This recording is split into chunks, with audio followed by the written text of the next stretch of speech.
You know the feeling, right? That absolute heart-sinking moment. You've just spent the better part of an hour meticulously painting your nails at home. You wait, and, well, you wait some more. You think they're completely 100% dry, so you casually reach into your bag to grab your phone, and bam, smudge. The polish just folds like a wet blanket, completely ruining all your hard work. It is literally so frustrating. Well, in today's explainer, we are serving up the definitive guide to the science of nail cosmetics. We're going to demystify exactly why this happens, look at the microscopic chemistry, and basically make sure you never, ever ruin a fresh DIY manicure again. Okay, let's dive into this because this is arguably the single most highly searched million-dollar question out there. It literally plagues first-time gel users who are just trying to save a $40 trip to the salon. You buy that shiny new bottle, you paint it on so carefully, and you just have to wonder, does gel polish actually dry in the air? Let's just rip the Band-Aid off right now. No, it doesn't. I know. It's absolutely not what you wanted to hear, but it's the undeniable truth. Listen, no amount of waiting around, blowing on your fingertips, sitting in front of a giant industrial fan, or blasting your hands with those super expensive quick-dry sprays is going to change this fact. Unless you introduce the exact right catalyst, that gel is staying soft, sticky, and totally vulnerable to smudging, indefinitely. But to really get why, we need a peek at the chemistry. And this brilliantly illustrates the massive difference inside those little bottles. Traditional, regular nail polish, it relies on solvents, specifically chemicals like butyl acetate or ethyl acetate. Basically, regular polish dries through passive evaporation. The solvent just naturally evaporates into the surrounding air, leaving behind that hardened colored film. But gel polish, oh, it's a completely different chemical beast. It doesn't use evaporation at all. Actually, scratch that, it literally can't air dry. Instead, it relies on complex compounds called photoinitiators, which absolutely demand active light activation to harden. Which brings us to this fascinating microscopic process called photopolymerization. Think of regular polish kind of like, well, water drying on a warm sidewalk. It just slowly, passively happens as the air hits it. Gel polish is entirely different. It requires an aggressive, immediate chemical chain reaction. When very specific UV or LED light wavelengths hit those photoinitiator molecules in the gel, they instantly snap together. They cross-link into this incredibly dense, interlocking, rigid grid. And here's the kicker. If that specific light never hits the polish, the chain reaction literally never starts. The gel stays exactly as wet as when you first applied it. And that brings us directly to the absolute most common mistakes first-time users make at home. Have you ever tried treating gel exactly like regular polish? Waving your hands wildly in the air or just dousing your fingers in quick dry sprays? If you've done this, please know you are not alone. The confusion is completely valid.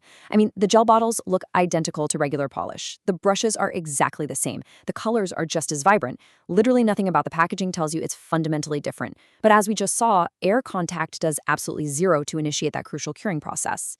Now, let's say you do try to cure it, but you end up with something called undercuring. Honestly, this is a really sneaky problem. Say you pull your hands out of the lamp just a few seconds too early because you're in a rush, or maybe you're using a really old, super weak lamp. The top surface of the polish might actually feel totally hard to the touch, right? It gives you this complete illusion of being dry, but underneath that hard little shell, it stays completely soft and mushy. And this undercured layer is the direct culprit behind that annoying early peeling and lifting that completely ruins your manicure just a few days later. This is exactly why a lamp is non-negotiable hardware. But, which one do you actually choose? You generally have two options. A UV lamp emits a really broad spectrum of light. It's great for older formulas, but it takes a long, agonizing 90 to 120 seconds per layer to cure. LED lamps, on the other hand, emit a narrow, highly targeted wavelength designed specifically for modern gels. We're talking curing times of just 30 to 60 seconds. If you're building a practical home setup, you absolutely want a modern LED lamp with at least 36 to 48 watts of power. It's a totally affordable investment that's going to last you thousands of curing cycles and prevent that dreaded undercuring for good. So why do we go through all of this effort, right? Why buy the hardware and learn all this microscopic chemistry? Well, it all comes down to two numbers. 2 to 3. That is the number of weeks you get true, high-gloss, incredibly chip-resistant longevity from properly cured gel polish. It acts as this rigid protective shield for your natural nail that lets you wash dishes, type aggressively on your keyboard, and just go about your crazy life for weeks without a single annoying touch-up. Let's move to and see how this builds for folks looking for a totally different vibe. Because I know what some of you are thinking right now. You're saying, listen, I really want that super trendy, glossy, milky clean girl aesthetic, but there's absolutely no way I'm buying a lamp or dealing with that hardware commitment. So what if you want the look, but absolutely not the lamp? Well, you are in luck because there is a genuine lamp-free loophole. Enter gel effect polishes. These are traditional nail polish formulas that cosmetic chemists have brilliantly engineered to produce a plump, high-gloss, truly gel-like finish. But here is the real magic. They actually air dry naturally through solvent evaporation, just like regular polish. And the added bonus? When you're tired of the color, you can just wipe it off with standard acetone in literally a matter of seconds. It's a total game changer. Now, if you decide to go the gel effect route, here is your actionable advice for the absolute best air drying results. Rule number 1, always apply in thin coats. Thick layers will just dry on the top but stay soft on the inside, which leads to those frustrating dents. Rule number 2, use a high-quality, quick-dry top coat. Putting it on while the color is still slightly wet actually helps draw the moisture out faster. And number 3, my absolute personal favorite, the ice water trick.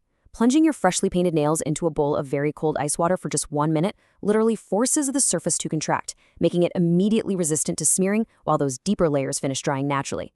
Now, what's really interesting about this slide is how it helps you build a personalized decision matrix based on your own lifestyle.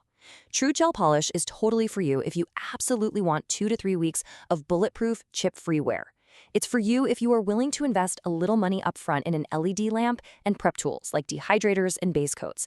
And most importantly, it's for you if you do regular manicures and are willing to really practice the technique to get those perfect salon-quality results.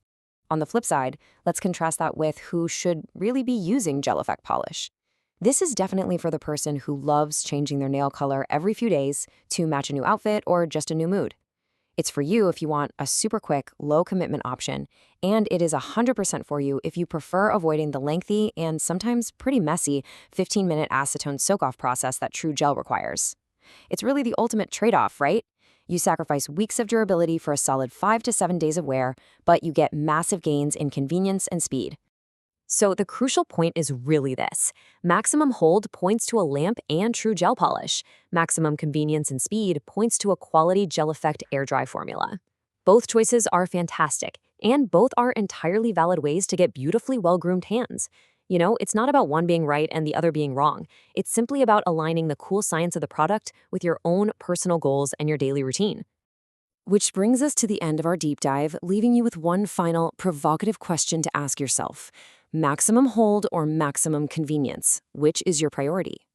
The next time you're standing in the beauty aisle, staring at those identical shiny bottles on the shelf, you won't be guessing anymore. You'll know exactly how they work on a molecular level, and you'll be totally empowered to choose the perfect one for your life.